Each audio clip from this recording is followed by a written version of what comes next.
കേരളത്തിൽ പ്രചാരത്തിൽ രണ്ടാം സ്ഥാനത്ത് നിൽക്കുന്ന എന്ന് അവകാശപ്പെടുന്ന പത്രം മാതൃഭൂമിയാണ്. അവർ ഈ ഇടയ്ക്ക് ഇന്ത്യക്കാർക്കെതിരെ വംശീയ വിദ്വേഷം സൂക്ഷിച്ചിരുന്ന ഒരു ബ്രിട്ടീഷുകാരന് വേണ്ടി കണ്ണീരൊഴുക്കിക്കൊണ്ട് ഒരു ലേഖനം എഴുതി.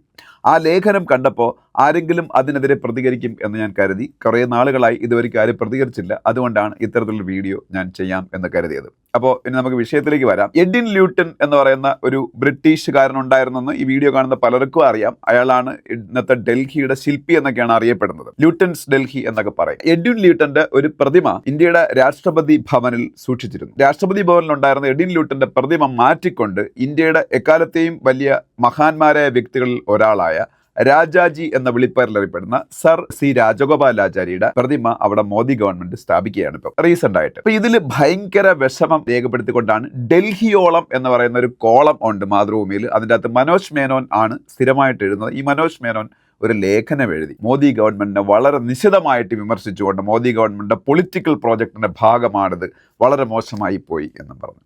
അപ്പോൾ അത് കണ്ടപ്പോൾ എനിക്കൊരു ഒരു എന്താ പറയുക എന്തോ ഒരു കല്ലുകടി തോന്നി. കാര്യം ഇന്ത്യയെ അടക്കി ഭരിച്ച കൊളോണിയൽ ശക്തികളായ ബ്രിട്ടീഷുകാരുടെ റെപ്രസെന്റേറ്റീവായ ഒരു മനുഷ്യന്റെ പ്രതിമയാണ് മാറ്റിയത്. അപ്പൊ ഇത്രയ്ക്ക് വിഷമം പത്രത്തിന് വരേണ്ടത് അത് ശരിയല്ല. പ്രത്യേകിച്ച് സ്വാതന്ത്ര്യ സമരത്തിന്റെ തീച്ചുളയിലൊക്കെ വളർന്ന ഒരു പത്രമാണ് മാതൃഭൂമി എന്ന് പറയുന്നത്. അപ്പൊ ഞാൻ ഇതിനെക്കുറിച്ച് ഇങ്ങനെ വീണ്ടും വായിക്കാൻ തുടങ്ങി. അപ്പൊ അങ്ങനെ ഇരിക്കുമ്പോൾ ഹിന്ദു ദിനപത്രത്തിൽ മറ്റൊരു ലേഖനം, മലയാളിയായ തന്നെ ഒരു ജേർണലിസ്റ്റാണ് ഹിന്ദുവിൽ ശോഭന കെ നായർ എന്ന് പറയുന്നത്, അവർ ഇതിനെക്കുറിച്ചൊരു ലേഖനം എഴുതി.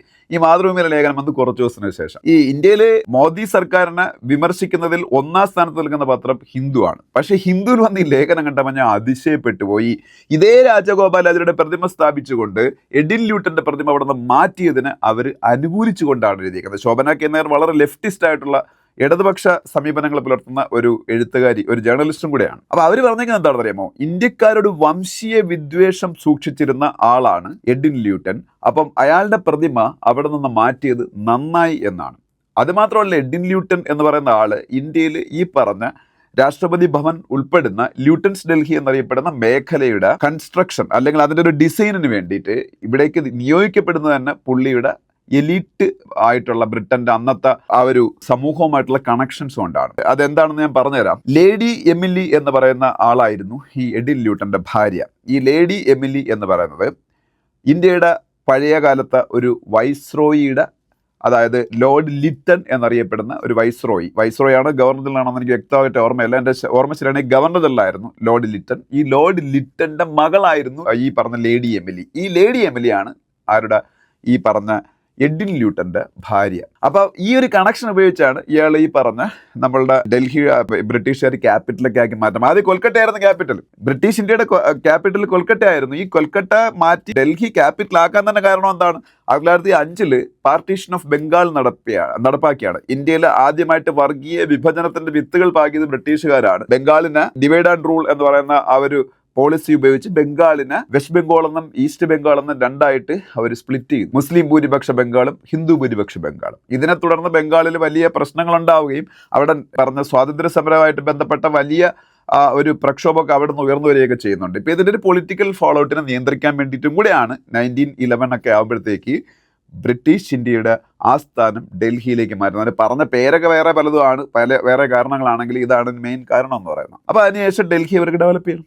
അവരുടെ ഭരണപരമായിട്ടുള്ള കാരണങ്ങൾക്ക് വേണ്ടിയിട്ട് അവർക്ക് ഡെവലപ്പ് ചെയ്യണം. വൈസ്രോയിക്ക് മന്ദിരം നിർമ്മിക്കണം. ആ വൈസ്രോയി മന്ദിരമാണ് ഇന്നത്തെ രാഷ്ട്രപതി ഭവൻ എന്ന് പറയുന്നത്. റൈസിന കുന്നിലാണ് ഇത് ഉണ്ടാക്കിയത്. അപ്പൊ ഞാൻ ഈ പറഞ്ഞുകൊണ്ടിരുന്ന എഡിൻ ല്യൂട്ടൻ ഈ പറഞ്ഞ രാഷ്ട്രപതി ഭവന്റെയൊക്കെ പിന്നീട് ഡിസൈനും ഒക്കെ നിർവഹിച്ചു.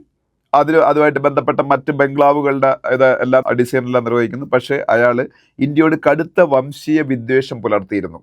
അയാളുടെ കണ്ണിൽ ഇന്ത്യക്കാരും ഇന്ത്യൻ നിർമ്മിതികളും എല്ലാം, അതായത് ബ്രിട്ടീഷുകാർ വരുന്നതിന് മുമ്പുള്ള നിർമ്മിതികളും എല്ലാം വളരെ സബ്സ്റ്റാൻഡേർഡ് ആയി. ബ്രിട്ടനിലെ എലീറ്റ് വിഭാഗത്തിന്റെ, ബ്രിട്ടനിലെ സമൂഹത്തിന്റെ ഉന്നത ശ്രേണിയിൽ വിരാജിച്ചിരുന്ന അരിസ്റ്റോക്രാറ്റിക് വർഗത്തിന്റെ പ്രതിനിധിയായിരുന്നു എഡിൻ ല്യൂട്ടൺ എന്ന് ഞാൻ ആദ്യമേ പറഞ്ഞു.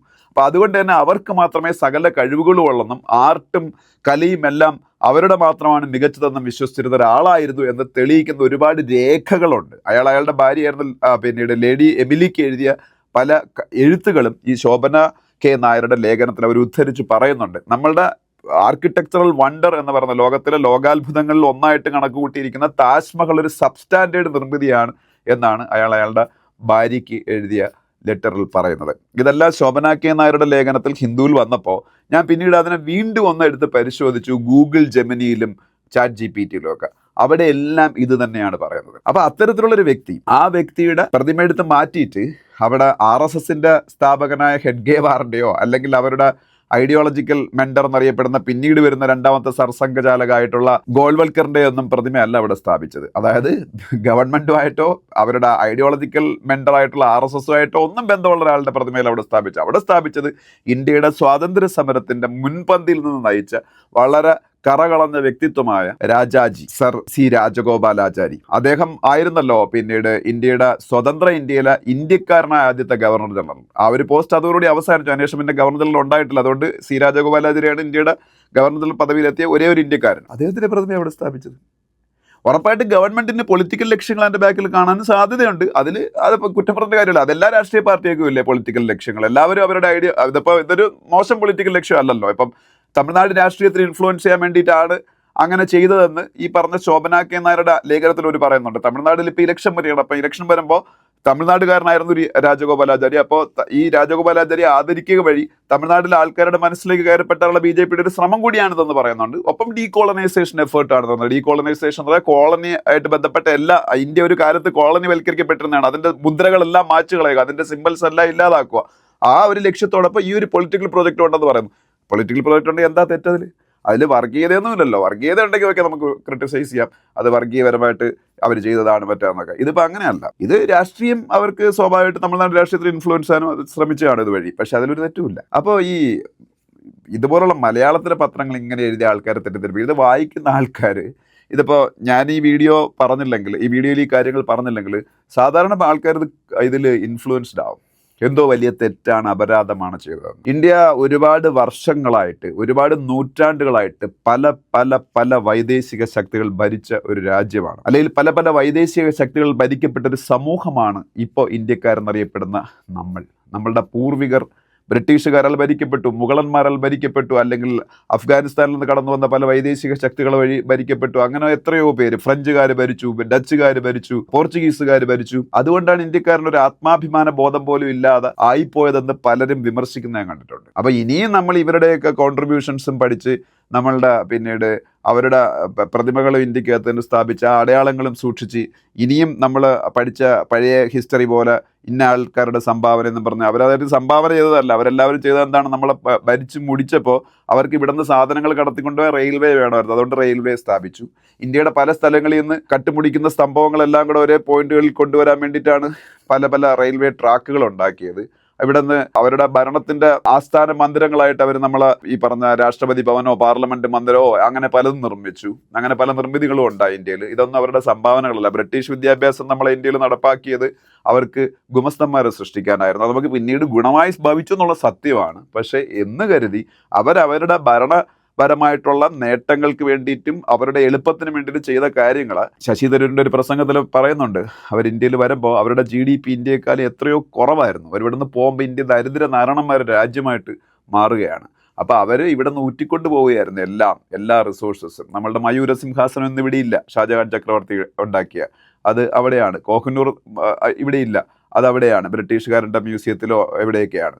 അങ്ങനെ എന്തെല്ലാം അതൊക്കെ നമുക്കൊക്കെ അറിയാവുന്ന സംഭവങ്ങൾ. അതല്ലാതെ എല്ലാം കടത്തിക്കൊണ്ടുപോയി. അപ്പോൾ അതിന് വേണ്ടിയിട്ട് അവർ സൃഷ്ടിച്ച റെയിൽവേയും ഇംഗ്ലീഷ് വിദ്യാഭ്യാസവും എല്ലാം അവരുടെ സംഭാവനകളൊന്നും പഠിക്കാതെ അവരിവിടെ നിന്ന് നമ്മളെ ദ്രോഹിച്ച് ഇവിടുന്ന് സംഭവങ്ങളെ കടത്തിക്കൊണ്ടുപോകാൻ വേണ്ടിയിട്ട് ഉണ്ടാക്കിയ അവരുടെ ഭരണപരമായിട്ടുള്ള സൗകര്യത്തിന് വേണ്ടിയിട്ടുണ്ടാക്കിയ സംഗതികളിൽ നിന്ന് പഠിച്ചിരുന്നെങ്കിൽ കൊള്ളായിരുന്നു. അങ്ങനെ പഠിക്കാനുള്ള ഭാഗ്യം നമുക്കാർക്കും കിട്ടിയിട്ടില്ല. നമ്മളെ തലമുറയൊക്കെ നേരെ തിരിച്ചാണ് പഠിച്ചത്. അപ്പോൾ ഇനി വരുന്ന തലമുറയെങ്കിലും ഈ പറഞ്ഞ അടിമത്വത്തിന്റെ അടയാളങ്ങൾ കണ്ട് വളരാതെ ഈ പറഞ്ഞ ഒരു എന്താ പറയുന്ന നമ്മളുടെ രാജ്യത്തിന് വലിയ പ്രൗഡായിട്ടുള്ള കൾച്ചറൽ സിംബൽസും ഇവിടെ വലിയ വീരന്മാരും ഒക്കെ ഉണ്ടായിരുന്നല്ലോ. ആ ചരിത്രമൊക്കെ പഠിച്ച് വളരട്ടെ. അപ്പൊ നമ്മളുടെ ദേശാഭിമാന ബോധമുള്ളവരായിട്ട് വളരും. അപ്പൊ അതിൽ തെറ്റൊന്നുമില്ല. അപ്പൊ ഈ പറഞ്ഞ എഡിൻ ല്യൂട്ടന്റെ പ്രതിമ പാർലമെന്റ് മന്ദിരത്തിന്റെ കാത്തു സൂക്ഷിച്ച് പ്രിസർവ് ചെയ്യേണ്ട ഒരു കാര്യമില്ലെന്നാണ് ലെഫ്റ്റ് ലീനിങ് ആയിട്ടുള്ള ജേർണലിസ്റ്റുകൾ പോലും എഴുതിയിരിക്കുന്നത്. അപ്പോൾ നിങ്ങൾ ഗൂഗിളിലൊക്കെ കയറി സെർച്ച് ചെയ്താലും ജെമിനി കയറി സെർച്ച് ചെയ്താലും ചാറ്റ് GPT സെർച്ച് ചെയ്താലും എവിടെയും ഈ പറഞ്ഞ എഡിൻ ല്യൂട്ടൻ ആൻഡ് ഇന്ത്യക്കെതിരെയുള്ളൊരു വിരോധം നിങ്ങൾക്ക് കാണാൻ പറ്റും. പറഞ്ഞത് സത്യമാണെന്ന് പറയണമെങ്കിൽ നിങ്ങൾക്ക് സെർച്ച് ചെയ്ത് നോക്കാം. അപ്പോൾ അയാളെ പുകഴ്ത്തിക്കൊണ്ട് ലേഖനം എഴുതേണ്ട ആവശ്യമൊന്നും മലയാളത്തിലൊരു പത്രത്തിനും ഇല്ല. കാര്യം റിമൂവ് ചെയ്തിട്ട് അവിടെ വച്ചതും ഇപ്പോൾ ഇവർ എതിർക്കുന്ന ഏതെങ്കിലും റൈറ്റ് വിങ് പൊളിറ്റീഷ്യൻ്റെ ഒരു പ്രതിമയല്ല അവിടെ വച്ചത്. വി ഡി സവർക്കറിൻ്റെ അല്ല, ഞാൻ പറഞ്ഞ ഹെഡ്ഗേവാറിൻ്റെ അല്ല, അല്ലെങ്കിൽ ഏതെങ്കിലും ഒരു BJPയുടെ കോൺട്രവേഴ്ഷ്യൽ ലീഡറിൻ്റെ ഇതല്ല വച്ചത്, രാജാജിയുടേതാണ് വച്ചത്, രാജഗോപാലാചാര്യയുടേതാണ് വച്ചത്. ഇന്ത്യയുടെ സ്വാതന്ത്ര്യ സമര സേനാനി, ഇന്ത്യയുടെ ആദ്യത്തെ ഇന്ത്യക്കാരനായ ഗവർണർ ജനറൽ, അദ്ദേഹത്തിൻ്റെ പ്രതിമ വയ്ക്കുമ്പോൾ അതിൽ വേദനിക്കേണ്ട ഒരു കാര്യവുമില്ല. അതുകൊണ്ട് പത്രങ്ങൾ നമ്മൾ കാശ് കൊടുത്ത് മേടിക്കുമ്പോൾ അത് അവരുടെ ആശയപ്രചരണം കാണാനും വായിക്കാനും അല്ല നമ്മൾ പത്രങ്ങൾ വാങ്ങുന്നത്, സത്യസന്ധമായിട്ട് കാര്യങ്ങൾ മനസ്സിലാക്കാനാണ്. അത് മനസ്സിലാക്കി വേണം പത്രങ്ങളിൽ ലേഖനം എഴുതി വയ്ക്കാൻ. അല്ലെങ്കിൽ സാധാരണക്കാരൻ, ഇത്ര ചിന്തിക്കാത്ത ആൾക്കാർ പലരും ഇതിലൊക്കെ ഇൻഫ്ലുവൻസ്ഡായി അവർ എന്തൊക്കെയോ വലിയ തെറ്റുകളാണ് ഇതൊക്കെ തെറ്റിദ്ധരിച്ചു പോകും. പക്ഷേ സത്യം ഇതാണ് എന്നുള്ളത് ഈ വീഡിയോ കാണുന്നവരെങ്കിലും മനസ്സിലാക്കുക. ഇതിനെക്കുറിച്ച് ആരെങ്കിലും ഒരു വീഡിയോ ഇടുമെന്ന് ഞാൻ കരുതി. ഞാൻ അങ്ങനെ വലുതായിട്ട് വീഡിയോസൊന്നും കണ്ടില്ല, അതുകൊണ്ടാണ് കുറച്ച് താമസിച്ചിട്ടാണെങ്കിൽ ഈ വീഡിയോ ചെയ്തത്. കാര്യം ഇത് ഫെബ്രുവരി 4 വന്നൊരു ലേഖനമാണ്. ഇതിനെതിരെ വന്ന ലേഖനം, ശോഭനാക്കുന്നവരുടെ ലേഖനം ഇത് ഹിന്ദുവിൽ വരുന്നത് മാർച്ച് 5 ഒരു മാസം കഴിഞ്ഞിട്ടാണ്. പക്ഷേ അപ്പോഴത്തേക്കൊക്കെ ഈ ഇറാനിൽ വാറൊക്കെ സ്റ്റാർട്ട് ചെയ്യുമ്പോൾ വേറെ കുറേ വീഡിയോസ് ചെയ്യേണ്ടി വന്നതുകൊണ്ടാണ് ഞാൻ ഇത്രയും ഡിലേ ആവാൻ കാരണം ഈ ഒരു വീഡിയോ ചെയ്യാൻ. എന്തായാലും ഇതാണ് ഇതിലൊരു പച്ച പരമാർത്ഥം എന്ന് പറയുന്നത്. അതാണ് എനിക്കിതിന് ഈ വിഷയത്തിനെ കുറിച്ച് പറയാനുള്ളത്.